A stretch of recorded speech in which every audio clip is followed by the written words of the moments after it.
Hi, I'm Mindy Turner with the Curry County Cooperative Extension Service, your Family and Consumer Science agents. This is part 2 of our series on quick, easy tips for getting a little more healthy. Last time we talked about water and some ways that maybe you can get in and take a little more water throughout the day. Today we're going to talk a little bit about portion control and serving size. One of the first things you get told anytime you're dealing with a special diet or something specific that you need to adjust or change, one of the first things you get told is, well, how much are you eating?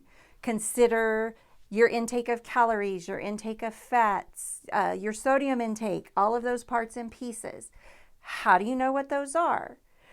It's really simple to read the label. I'm going to show you a little more about that in just a minute. But the other really sticky piece about all of this is we look it up, we figure out how much is in there, but then we tend to eat more than that one serving or that one portion. So we have to make those adjustments based on how much we're eating.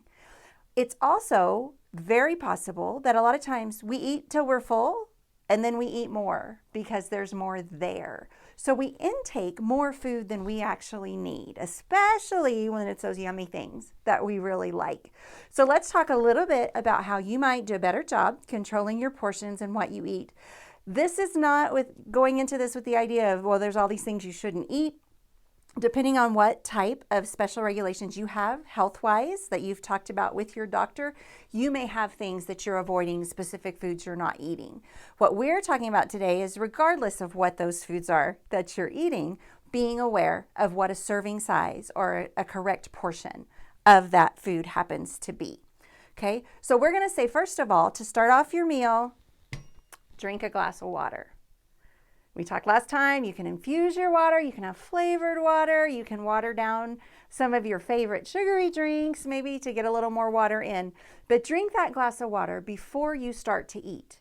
That's going to make you feel fuller and consume actually less calories because the water won't have the calories. So it's important to consider that. So that's a quick, easy, simple tip as to how you can cut down on how much food you're consuming. Okay, so as I mentioned, it's really important that we look at the labels. Our food that we purchase is going to have nutrition labels on the packages. You can see this is an individual size package of little cookies, and so it's written just across. Most things, particularly on the larger package, even when you purchase food that you're going to then prepare, if it's cans or a bag of frozen vegetables, the information is going to be on that nutrition label. So some of the things you're going to want to be sure, again, I have some glare in the office, we'll try to turn this where you can see, is when you look at your nutrition label, there's some key things on here that you want to be aware of. The one that I'm going to point out to you for today, when you look right up here, of course it tells you the calories are always in big letters, but right above that is a place that says serving size. It tells you how many servings are actually in this container, and then it tells you how much that is per serving. So for potato chips, this is going to show about 15 chips is a serving. It tells me right here that there are 8 servings in this bag. So if I sit down and I eat this entire bag of chips, I need to take everything on here, the calories, the sodium, the fat, and multiply it by 8 to see what I actually had. Okay, and then that's a lot. Okay, so we're not saying you can't have chips, but we're saying it's probably best not to eat an entire bag of chips. So that's something you definitely want to think about. You can see I have several different sizes. This is just the classic regular size. We have a party size bag that says it has 13 servings in this one. And this is a small individual serving. This is the lunch size serving. So it is actually one serving of potato chips in this little bag. If you stop at like a convenience store and pick up what we would consider the individual size, so it's between this one and this one, it's not really one serving. So always check that label and make sure as you're consuming things, what one serving is versus an entire package of something. And a good way to control for that as well, when you look at this bag, is you want to take this bag of chips, hope that wasn't really loud in my microphone, and don't sit down with the bag. Okay, don't eat out of the container. Take your handful of chips, okay, going to be about 15 chips, put it into a bowl, on a plate, even just in a napkin. A great inexpensive way to divvy up snacks, particularly for kids, is if you have coffee filters and you just pull out a coffee filter, use that as a bowl, okay, and then it's disposable, but it's small. So that's a good way to do that. But think about, don't just sit down and eat those items out of the container. You want to be able to put those into something else where that you're eating the appropriate amount for whatever that serving is. And then if you eat 2 or 3 servings as you're going through and tracking what you're doing, just make sure that you account for that, okay? Because that's, well, I only ate 1 serving. Did you really only eat 1 serving? Okay, so that's an excellent way to get us started, is using a smaller container and pulling things out so that we're not eating directly out of the container. Another thing we can do is just use smaller dishes. Most of us have these great big large plates. When you go out to a restaurant and you order a plate, okay, so a great way to portion control is to share with someone, order a half portion, okay, that's going to be a smaller portion of that, or ask for your to-go box when they bring your meal. And go ahead and take half of that meal, put it in your to-go box to take to have for a second meal at home for lunch or whatever you want to use it for the next day. But split that out so that what's on your plate is that half size appropriate portion. But even at home, when we're cooking and preparing meals for our families, it's really easy to go, I have these big, lovely dishes, and suddenly we end up with lots of food on that plate. So if we're eating off of a smaller plate, okay, you can see, and just to warn y'all, because I'll throw them around and do some stuff with these here in a minute, this is not real food. These are rubber models that help us see what the portion size actually should be of some different types of food. But so you can see I have on this plate some broccoli and a chicken breast, and then I have some noodles for a carb. Okay, 1 little pat of butter. Okay, about half a tablespoon is going to be your serving of butter on this plate. And that's an appropriate meal with appropriate portions. Whereas if everything I serve is on a larger plate, now all of a sudden, let's see, I have a hamburger patty, and I can put my chicken, and I can have all of these vegetables, and I can have 2 or 3 things of these noodles across here to fill it out.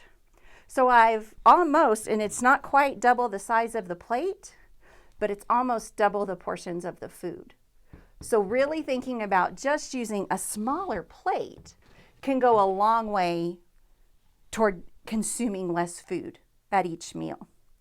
Okay, so along with that, maybe you don't want to do weights and measures and try to measure everything that you eat to figure out what a portion is. I understand that. Not everybody wants to use a kitchen scale. But one of the things we can do that's very simple is just use your plate as a guide.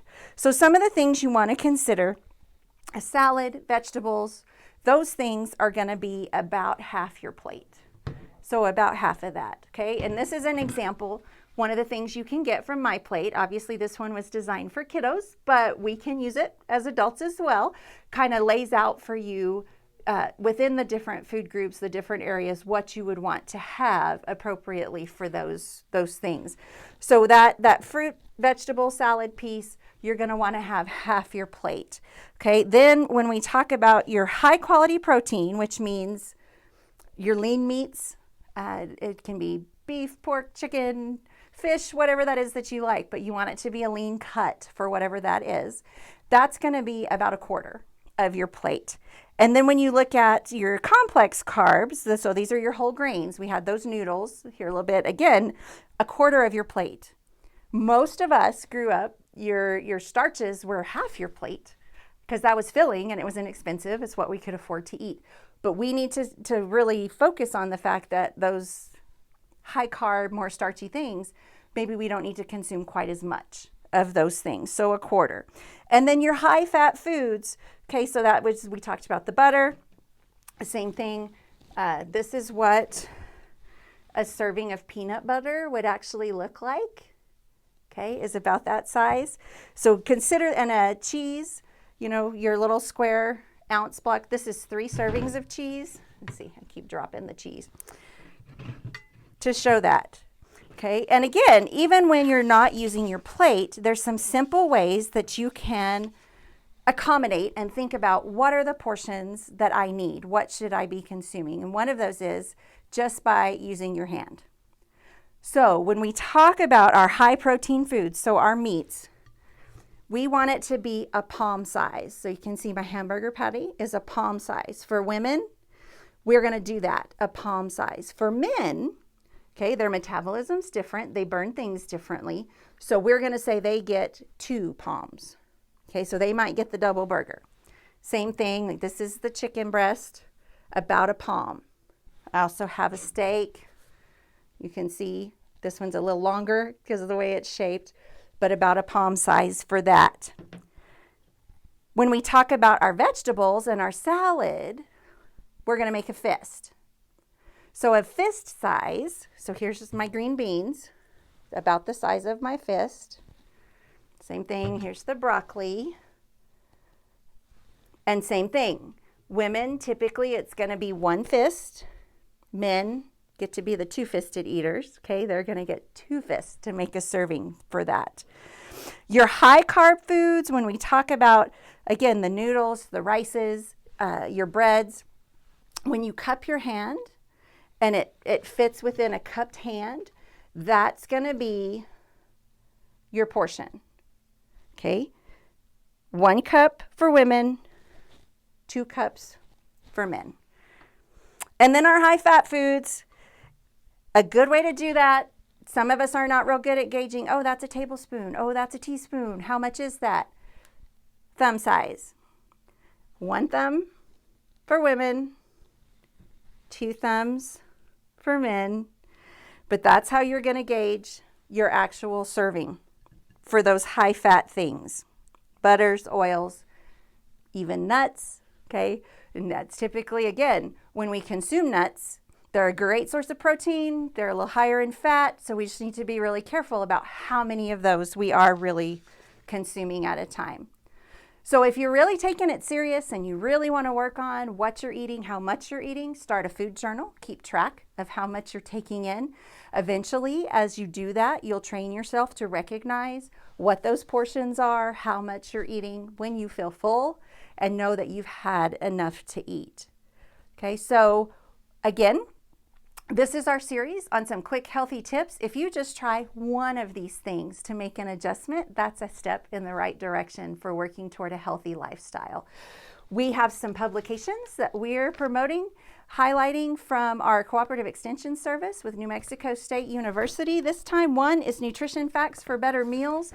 The other is Healthy Habits for Healthy Weight. And this one is specifically written for children, but there's some great tips in here about meal planning and putting the meals together in an appropriate way that's also great for adults. So we would recommend this to everyone. That information will be going out in our newsletter. If you're not receiving our FCS newsletter and would like to, you can go to our website, curryextension.nmsu.edu. Click on Family Health and Wellness. There's a place there to request your newsletter. You can get that by email, or we will send you a hard copy in the mail. You're also always welcome to give us a call, ask your questions, or get on that list to receive a newsletter, and we would be happy to follow up on those things. Okay, once again, I'm Mindy Turner. Thank you for joining us today. We'll be back next week, and we're going to talk a little bit about how to decrease the amount of sodium that you're intaking with your foods as well.